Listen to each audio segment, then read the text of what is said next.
ஒரு குடிசை வீட்டில் பரிசுத்தமான வாழ்க்கை வாழ்ந்து, ஆண்டவரை தரிசித்து மகிழ்ந்து வாழ்வது எவ்வளவோ மேலானது.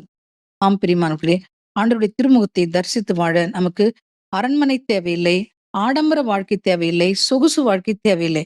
நாம் எங்கு இருக்கிறோமோ, அங்கேயே நாம் ஆண்டவரை தரிசித்து வாழ பழக வேண்டும்.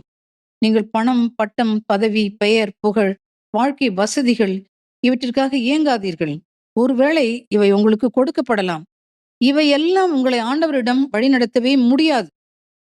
பணம் பாதாளம் வரை கொண்டு சேர்க்கும் என்று சொல்வது போல, இந்த உலகத்துக்கு அடுத்த இந்த பெரிய பெரிய ஆசீர்வாதங்கள் உங்களை ஆண்டவரை விட்டு விலகச் செய்யும், பாதாளம் கொண்டு போய் விட்டுவிடும்.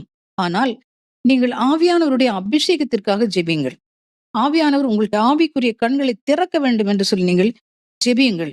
அப்பொழுது நிச்சயமாக தூய ஆவியானவர் நம் ஆண்டவர் இயேசு கிறிஸ்துவை நோக்கி உங்களை வழிநடத்துவார். நீங்கள் நிச்சயமாக அவரை முகமுகமா